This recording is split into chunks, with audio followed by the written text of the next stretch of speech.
Halo teman-teman, kamu pernah bertanya nggak siapa sebenarnya yang mengatur layanan publik di sekitarmu? Pemerintah pusat atau pemerintah daerah? Nah, dalam video ini kita akan belajar bagaimana hubungan antara pemerintah pusat dengan pemerintah daerah berdasarkan sistem desentralisasi di Indonesia. Yuk, kita mulai dari siapa yang mengatur tata cara pemerintahan.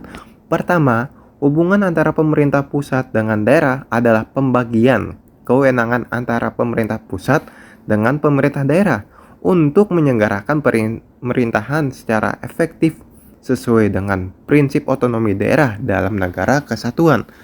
Selanjutnya diatur dalam Undang-Undang Nomor 23 Tahun 2014 bahwa pemerintah daerah memiliki wewenang mengurus sendiri urusan pemerintahan yang bersifat konkuren atau berbagi dengan pusat, sementara urusan absolut tetap dipegang pusat. Undang-undang ini juga menegaskan peran gubernur sebagai wakil pemerintahan pusat di daerah serta memperjelas sistem pengawasan dan bagaimana koordinasi antar tingkat pemerintahan.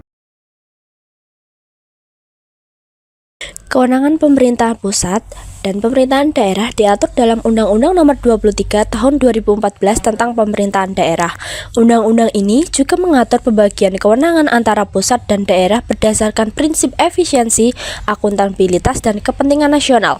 Berdasarkan Undang-Undang Nomor 23 Tahun 2014, kewenangan pemerintahan pusat dibagi menjadi 6 bentuk, yakni urusan politik luar negeri, urusan pertahanan, urusan keamanan, urusan hukum, urusan agama, dan urusan moneter.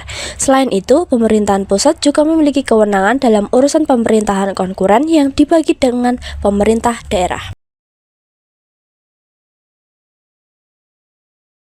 Kewenangan daerah provinsi, kabupaten, dan kota di Indonesia diatur dalam Undang-Undang Nomor 23 Tahun 2014 tentang pemerintahan daerah. Secara umum, daerah provinsi memiliki kewenangan atas urusan pemerintahan yang bersifat lintas kabupaten atau kota dalam satu wilayah provinsi, seperti pengelolaan pendidikan menengah, jalan provinsi, serta lingkungan hidup skala provinsi. Sementara itu, kabupaten atau kota berwenang mengatur urusan yang bersifat lokal dan langsung bersentuhan dengan masyarakat, seperti pendidikan dasar, pelayanan kesehatan dasar, infrastruktur lingkungan, pelayanan administrasi kependudukan, hingga pengelolaan objek wisata daerah. Kewenangan ini merupakan bentuk pelaksanaan desentralisasi, di mana pemerintah pusat menyerahkan sebagian urusan kepada daerah agar pengelolaan sumber daya, pelayanan publik, dan pembangunan lebih efektif dan sesuai kebutuhan masyarakat setempat. Pembagian kewenangan ini ditujukan untuk mendorong kemandirian daerah dan meningkatkan akuntabilitas dalam tata kelola pemerintahan.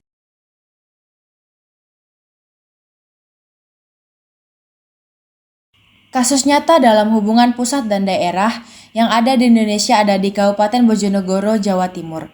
Dikenal sebagai daerah penghasil minyak dan gas bumi. Namun, dalam pengelolaan dana bagi hasil atau DBH migas, pemerintah daerah menghadapi keterbatasan kewenangan karena seluruh perhitungan dan distribusi DBH dikendalikan oleh pemerintah pusat. Kondisi ini mencerminkan ketimpangan dalam pelaksanaan otonomi daerah yang diatur dalam Undang-Undang Nomor 23 Tahun 2014 tentang Pemerintahan Daerah. Untuk mengurangi ketergantungan tersebut, Kabupaten Bojonegoro membentuk Dana Abadi Migas yang merupakan sebuah inovasi sebagai upaya menjaga keberlanjutan fiskal ketika penerimaan migas menurun. Pentingnya hubungan yang adil dan transparan serta pembagian kewenangan antara pemerintah pusat dan daerah harus jelas agar desentralisasi dapat berjalan dengan efektif dan baik. Jadi, hubungan pusat dan daerah itu harus saling mendukung. Pusat membuat arah kebijakan umum, sedangkan daerah melaksanakan dan menyesuaikan dengan kebutuhan masyarakat lokal. Kalau koordinasinya baik, layanan publik akan lancar, pembangunan semakin merata. Kenali peran pemerintah pusat dan daerah karena kamu juga bagian dari pembangunan.